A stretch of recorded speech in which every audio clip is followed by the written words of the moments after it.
O Lar Adventista, capítulo 60. Mordomos de Deus. Reconhecer a soberania de Deus. Aquilo que se acha na base da integridade comercial e do verdadeiro êxito é o reconhecimento da propriedade de Deus. O Criador de todas as coisas é o seu proprietário original. Somos seus mordomos. Tudo o que temos foi confiado por Ele para ser usado de acordo com sua direção. Esta é uma obrigação que repousa sobre todo ser humano. Afeta toda a esfera da atividade humana. Quer o reconheçamos, quer não, somos mordomos, supridos por Deus com talentos e recursos e colocados no mundo para realizar uma obra indicada por Ele. O dinheiro não nos pertence. Não nos pertencem casas e terras, quadros e mobiliário, vestidos e luxos. Somos peregrinos, somos forasteiros e temos apenas asseguradas as coisas necessárias à saúde e à vida. Nossas bênçãos temporais são nos dadas em confiança, a fim de se provar se nos podem ser confiadas as riquezas eternas. Se somos achados fiéis a Deus, então receberemos aquela adquirida possessão que deve ser nossa própria, glória, honra e imortalidade. Temos que dar conta.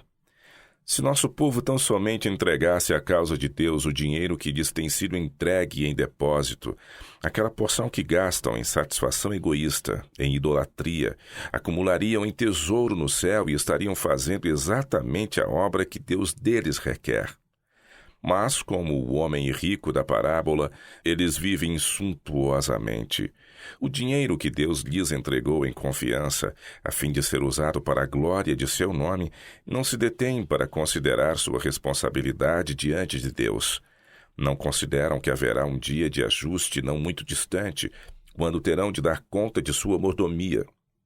Devemos sempre lembrar que no juízo havemos de enfrentar o registro da maneira como usamos o dinheiro de Deus. Grande parte é usada na satisfação própria, no próprio interesse, e que não produz nenhum bem real, mas positivo dano. Se nos compenetramos de que Deus é o doador de todo o bem, que o dinheiro lhe pertence, então exerceremos sabedoria no gastá-lo de conformidade com sua santa vontade. O mundo, seus costumes, suas modas, não serão nossa norma. Não teremos o desejo de conformar-nos com suas práticas. Não permitiremos que nossa própria inclinação nos controle. Em nosso uso do dinheiro, podemos torná-lo um instrumento de progresso espiritual, considerando-o como sagrado depósito, não para ser empregado de molde a promover o orgulho, a vaidade, o apetite ou a paixão. Foi-me mostrado que o anjo relator faz um registro fiel de toda a oferta feita a Deus e posta no tesouro, bem como dos resultados finais dos meios assim doados. Os olhos do Senhor tomam conhecimento de toda moedinha consagrada à sua causa e da boa vontade ou relutância do doador. O motivo por que se dá também é registrado. A família dando sistematicamente. Cada um de vós ponha de parte o que puder ajuntar conforme a sua prosperidade. Cada membro da família, do mais velho ao mais jovem, pode tomar parte nesta obra de beneficência. O plano de beneficência sistemática se provará uma salvaguarda a cada família contra as tentações de empregar meios em coisas desnecessárias e especialmente se provará uma bênção para os ricos, guardando-os de condescenderem com extravagâncias. Cada semana, os reclamos de Deus a cada família são levados à mente por cada um dos membros que executam totalmente o plano. E ao negarem a si mesmos alguma superfluidade a fim de ter meios que levar ao tesouro, sobre o coração foram impressas lições de valor em abnegação para a glória de Deus.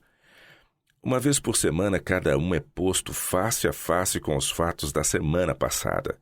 A renda que ele poderia ter tido se tivesse sido econômico e os meios que não possui em virtude da condescendência. Sua consciência é desperta, por assim dizer, diante de Deus e acusam ou louvam. Ele aprende que se quiser possuir paz de mente e favor de Deus, deve comer, beber e vestir para sua glória. Fazer primeiro a vontade de Deus.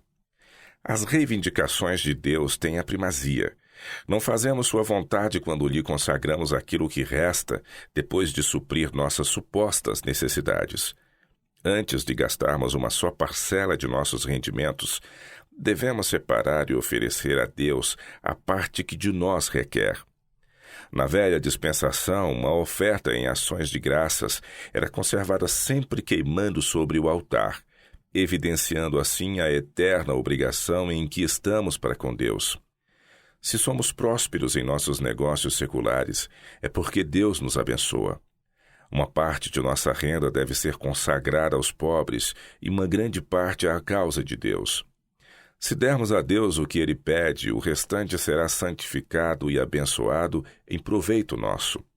Porém, se alguém rouba a Deus retendo a parte que Ele requer, a maldição recai sobre tudo o que possui. Lembrar-se das necessidades dos pobres. Se representamos o caráter de Cristo, cada partícula de egoísmo deve ser expelida da alma. Promovendo a obra que Ele pôs em nossas mãos, é necessário que demos cada jota e cada tio de nossos meios que pudermos economizar. Pobreza e sofrimento em famílias virão ao nosso conhecimento, e criaturas aflitas e sofredoras terão de ser socorridas.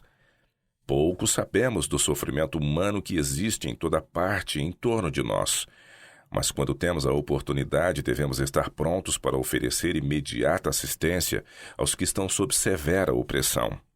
O dispêndio de dinheiro em artigos de luxo priva os pobres dos meios necessários para supri-los com alimento e roupas. Aquilo que se gasta na satisfação do orgulho, seja em vestuário, em casas, em mobiliário ou em decorações, poderia aliviar o sofrimento de muita família sofredora e arruinada. Os mordomos de Deus devem ministrar aos necessitados. O remédio de Deus para o egoísmo e a cobiça. O dar, que é fruto da abnegação, é um maravilhoso auxílio ao doador. Promove uma educação que nos capacita a mais amplamente compreender a obra daquele que andou fazendo bem, aliviando o sofrimento, suprindo as necessidades dos que nada possuíam. Beneficência constante e abnegada é o remédio que Deus propõe para os ulcerosos pecados do egoísmo e da avareza. Deus dispôs o plano de doação sistemática para o sustento de sua causa e para aliviar as necessidades dos pobres e dos sofredores. Ele ordenou que o dar deve tornar-se um hábito, para que possa contrapor-se ao perigo e enganador pecado da avareza. O dar continuamente faz com que a avareza morra de inanição. A doação sistemática destina-se no plano de Deus a arrancar tesouros dos avarentos tão depressa são ganhos e a consagrá-los ao Senhor, a quem pertencem. A constante prática do plano divino de doação sistemática enfraquece a avareza e estimula a liberalidade. Se as riquezas aumentam, os homens, mesmo os que professam piedade, põem nelas o coração, e quanto mais têm, menos dão para o tesouro do Senhor. Assim, a riqueza torna egoístas os homens, e o entesouramento estimula a avareza, e esses males se fortalecem pelo exercício ativo. Deus conhece o perigo que nos rodeia, e nos protegeu com meios para evitar nossa ruína. Ele requer o constante exercício da beneficência, a fim de que a força do hábito em boas obras quebre a força do hábito no sentido contrário.